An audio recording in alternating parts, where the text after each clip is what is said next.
Good morning from Teesta বাজার। আমরা এখন ঠিক রয়েছি তিস্তা বাজারের উল্টো সাইডে। এখানে কিন্তু NH10 ল্যান্ডস্লাইড হয়েছে। তোমরা দেখে বুঝতেই পারছো NH10 কিন্তু পুরোপুরিভাবে বন্ধ, অবস্থা খুবই খারাপ। তিস্তা বাজারের সাইডের অবস্থা কেমন তোমাদেরকে এই 8 মিনিটের ভিডিওটা তোমরা দেখলে বুঝতে পারবে যে এখন NH10 কি আসা তোমাদের পক্ষে ঠিক হবে কি উচিত হবে, না তোমরা পরে প্ল্যান করবে। আশা করি ভিডিওটা মন দিয়ে তোমরা দেখবে এবং তোমরা নিজেরাই বিচার করবে যে এখন সিকিম আসা কতটা সেফ, কতটা যুক্তিযুক্ত এবং কতটা ঠিক হবে। অনেকেই পুজোর মরশুমের জন্য বলছে দাদা বুক করে রেখেছি, আসতে হবে। বাট এখন যা চারিপাশের ওয়েদার বা যা অবস্থা, যা ক্ষয়ক্ষতি হয়েছে সিকিমে, সেটা ঠিক করতে ম্যাক্সিমাম 15 দিন সময় লাগবে, ম্যাক্সিমাম। তো তার মধ্যে কিন্তু অলরেডি পুজো চলে আসবে। তো এর মধ্যে যে কতটা ঠিক হবে সেটাও কিন্তু এখনও বলা যাচ্ছে না। দেখতে পাচ্ছ রাস্তাঘাটের অবস্থা কি, পুরো রাস্তা কিন্তু বন্ধ হয়ে গেছে। মানুষজনের কিন্তু বাড়ি থেকে বেরোনোটা দায় হয়ে গেছে। চলো তোমাদেরকে সামনেই তিস্তা নদী থেকে ঘুরে নিয়ে আসবো। তিস্তা নদীর ভিউটা কেমন, তিস্তা নদীতে জল কেমন। তিস্তা নদীর জল কিন্তু এখন বিপদ সীমার উপরে বইছে। তো দেখতেই পাচ্ছ পাশেই তিস্তা নদী, জল কিন্তু অনেকটা রয়েছে। আর সকাল থেকেই কিন্তু বৃষ্টি পড়ছে। বৃষ্টির জন্য কিন্তু কোনো রকম কাজ সিকিমে খুব একটা ভালো হচ্ছে না। এক সাইডে ল্যান্ডস্লাইড পরিষ্কার হচ্ছে, আবার অন্য কোথাও না কোথাও ল্যান্ডস্লাইড হচ্ছে। বিভিন্ন জায়গায় কিন্তু ল্যান্ডস্লাইড হচ্ছে। তার জন্য কিন্তু NH10 মানে কি বলবো তোমার, একটা জায়গায় ক্লিয়ার হওয়ার পর আবার আরেকটা জায়গায় কিন্তু আটকে পড়ছে। তো সারাদিন শুধু এই নাটক, এই গল্পগুলোই চলছে এখন সিকিমে। সিকিমটাকে যতটা পারবে তোমার সিকিম দার্জিলিংটাকে অ্যাভয়েড করো, বিশেষ করে এই বৃষ্টির মরশুমে। যা ক্ষয়ক্ষতি সিকিমে হয়েছে তা এখন মানে কি বলবো, মানে হিসাব করা যাবে না, এতটাই ক্ষয়ক্ষতি হয়েছে। নর্থ সিকিম তো ক্ষয়ক্ষতি মানে কি বলবো, অবস্থা খুবই খারাপ। NH10 কিন্তু অবস্থা খুবই খারাপ। NH10 পাশের কিন্তু দেখতে পাচ্ছ যে ল্যান্ডস্লাইড হয়েছে, এগুলো কিন্তু আস্তে আস্তে ল্যান্ডস্লাইডগুলো সরানো হবে। ল্যান্ডস্লাইড সরানোর পরে কিন্তু আবার নতুন করে কিছু কিছু জায়গায় ল্যান্ডস্লাইড হচ্ছে। রাস্তার কোনো চিহ্ন নেই যে এটা কোনো রাস্তা। তোমরা দেখে বুঝতে পারছো যে এটা কেউ বলবে NH10। কিছু কিছু জায়গায় NH10 এমনভাবে ব্লক হয়ে গেছে, মানে সেটা সীমার বাইরে। রাস্তাগুলোকে অনেক ডাইভারশন করে দেওয়া হয়েছে। পাশেই কিন্তু তিস্তা নদী, তিস্তা বাজার তোমরা দেখতে পাচ্ছ। অবস্থা কিন্তু সিচুয়েশান কিন্তু খুবই খারাপ। সিচুয়েশান মোটেও কিন্তু ভালো না। এভাবে চলতে থাকলে কিন্তু একটা সময় মানুষ সিকিম আসাটা ছেড়ে দেবে। কারণ এত পরিমাণ পাহাড়ে কিন্তু ধস নেমেছে এবারে সীমার বাইরে, অসম্ভব। চারিদিকে ধস, রাস্তা পুরো শুনশান, তার মধ্যে এরকম মুষলধারে বৃষ্টি। তিস্তা নদীর জল কিন্তু বিপদসীমার উপরে বইছে। NH10কে কিন্তু লাভা, কার্শিয়াং, দার্জিলিং হয়ে কিন্তু ঘুরিয়ে দেওয়া হচ্ছে। এই সাইডে গাড়ি কিন্তু খুব একটা আসতে দেওয়া হচ্ছে না। রাস্তাঘাট চারিদিকে বসে গেছে এবং তিস্তা নদীর জল দেখো, রাস্তাগুলোর অবস্থা দেখো, দেখতে পাচ্ছ যে কোনো সময় রাস্তা কিন্তু বসে যাবে। আর তিস্তা নদীর জল দেখো, ওই পার তোমরা দেখতে পাচ্ছ তিস্তা বাজার, আর এই পার থেকে আমি তোমাদেরকে চেষ্টা করছি ভিডিওটা দেখাবার। অবস্থাটা দেখো কতটা খারাপ, কতটা শোচনীয়।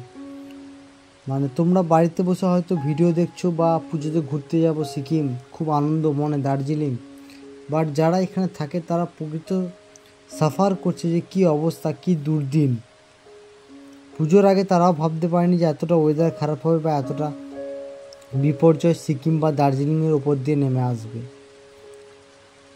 জল তিস্তা নদীর কিন্তু বিপদসীমার উপরে বসে। জলের রং দেখতে পাচ্ছ, পুরো পাহাড় থেকে নামছে, পুরো কাদা জল, পুরো কাদা, পুরো যেন কাদা। দেখেছো কত গাছের গুঁড়ি ভেসে যাচ্ছে, কত গাছের গুঁড়ি ভেসে যাচ্ছে দেখো। মানে অবস্থা খুবই খারাপ, মানে হয়তো বলে বোঝানোতে পারবো না তোমাদেরকে, বা ভিডিওর মাধ্যমে হয়তো প্রকাশ করা যাবে না। তোমরা হয়তো এলে স্বচক্ষে দেখলে হয়তো বুঝতে পারবে যে সিকিমের কন্ডিশন কেমন, দার্জিলিংয়ের কন্ডিশন কেমন। অবস্থা খুবই খারাপ। বাড়িঘর কত জায়গায় যে নদীর তলে তলিয়ে গেছে কোনো হদিস নেই। প্রচুর বাড়ি ঘর কিন্তু মানে কি বলবো তিস্তা নদীর ইয়েতে তলিয়ে গেছে। অবস্থা খুবই খারাপ। তোমরা এখন সিকিমের জন্য প্রেয়ার করতে পারো যেন সিকিমের মানুষজন সুস্থ থাকে, ওয়েদার ভালো হোক, তারপরে তোমরা সিকিমে এসো, সিকিম ঘোরো, সিকিম এনজয় করো। এমনিতেই সিকিমে তোমরা দেখতে পাচ্ছ যে মরশুমের প্রথম বরফ কিন্তু পড়া শুরু হয়ে গেছে। সেই ভিডিও কিন্তু আমি অলরেডি আপলোড করেছি, চাইলে তোমরা সেই ভিডিও দেখতে পারো। আশা করি সেই ভিডিওগুলো তোমাদের ভালো লাগবে। এবং তোমরা প্রতিদিন আমার চ্যানেলে ভিডিও দেখছো, অথচ চ্যানেলটাকে কেউ সাবস্ক্রাইব করছো না। তো প্লিজ তোমাদের কাছে রিকোয়েস্ট, আমার চ্যানেলটাকে প্লিজ সাবস্ক্রাইব করে পাশে থাকা বেল আইকনটাকে প্রেস করে দিও। যারা ফেসবুক পেজ থেকে দেখছো, পেজটাকে ফলো এবং লাইক করে দিও। আর তোমরা সিকিমের কোন জায়গার ভিডিও দেখতে চাও প্লিজ কমেন্ট করে জানিও। আমি চেষ্টা করব তোমাদেরকে সমস্ত জায়গার আপডেট ভিডিও দেওয়া। অনেকেই এখন NH10 তিস্তা বাজারের ভিডিও দেখতে চাচ্ছে, তাদের জন্য কিন্তু এই ভিডিওগুলো। সকালবেলাকার ওয়েদার কেমন মানুষের কোশ্চেন থাকে, তাই সকাল সকাল একটা ভিডিও কিন্তু আপলোড করে দেওয়া হচ্ছে। যত বেলা বাড়বে আমরা তত কিন্তু ভিডিও একের পর এক আপলোড করতে থাকবো, কারণ তত আমাদের কাছে আপডেট ভিডিও আসতে থাকবে ট্যুরিস্ট এজেন্সির মাধ্যমে। এবং আমি চেষ্টা করব সেই সমস্ত ভিডিও খুব তাড়াতাড়ি আপলোড করে দেওয়া, তোমরা যাতে দেখতে পারো, তোমরা যাতে বুঝতে পারো যে সিকিমের ওয়েদার কন্ডিশন এখন কেমন। তো আশা করি তোমরা ভিডিওগুলো দেখে বুঝতে পারছো যে ওয়েদারটা কেমন। পুরো বৃষ্টি, সাথে জল, কি বলবো তোমাদেরকে, মানে খুবই খারাপ লাগছে যে এতটা খারাপ আমরা কখনো আশা করিনি। জাস্ট দেখো, মানে কি বলবো তোমাদেরকে, NH10 21 তারিখ থেকে হলো, 19 তারিখ থেকে বসলো, সেটা ঠিক হয়ে গেল। ভাবলাম যে ঠিক আছে, চলো সিকিম অনেকটা স্বাভাবিক হয়ে যাবে।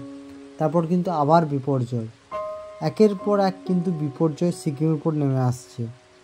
এবং এত কিছু ধাক্কা সামলানো সিকিমের পক্ষে সত্যি খুব অসম্ভব।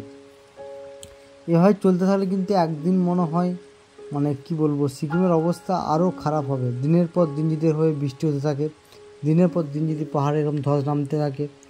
আর NH10 সাইডেই কিন্তু, তিস্তা নদীর সাইডে কিন্তু NH10, মেন সমস্যা হচ্ছে তিস্তা নদীর সাইডেই কিন্তু NH10, তাই এত প্রবলেম। আর তার পাশে তো পাহাড়। কিছু কিছু জায়গায় নদীর জন্য কিন্তু, বন্যার জন্য কিন্তু রাস্তাটাকে খেয়ে নিচ্ছে, কিছু কিছু জায়গায় ধসের জন্য কিন্তু রাস্তাটা বসে যাচ্ছে। ফলে একটা না একটা কিন্তু বিপদ লেগে আছে। দেখতে ওই পাড়ে বাড়িগুলোর অবস্থা কি, কত, মানে কি বলবো, কতটা উঁচুতে জল উঠে গেছে, কতটা বিপদসীমার উপরে জল বইছে। যে কোনো মুহূর্তে কিন্তু এই বাজারগুলো কিন্তু আস্তে আস্তে বসে যাবে। তো আশা করি তোমরা এই ভিডিওগুলো দেখে বুঝতে পারছো সিকিমের বর্তমান অবস্থা কেমন। তো প্লিজ তোমরা এখন সিকিম এসো না, দার্জিলিং এসো না, আমি তাদেরকে বারণ করছি। কারণ ওয়েদার ভালো হোক, তারপর তোমরা আসো এবং সিকিমটা ঘোরো এবং সিকিমটা মজা নাও। তো সবাইকে রিকোয়েস্ট আরেকবার, প্লিজ চ্যানেলটাকে সবাই সাবস্ক্রাইব করে দিও, পাশে থাকা বেল আইকনটাকে প্রেস করে দিও। আর সিকিমের কোন জায়গার আপডেট ভিডিও তোমরা দেখতে চাইছো সেটা জানিয়ে রাখো। আমি চেষ্টা করব তোমাদেরকে কিন্তু আপডেট ভিডিও দেওয়ার। তো আজকের ভিডিওটা এই পর্যন্তই। ভিডিও ভালো লাগলে সবাই পাশে থাকো, চ্যানেলের পাশে থেকো।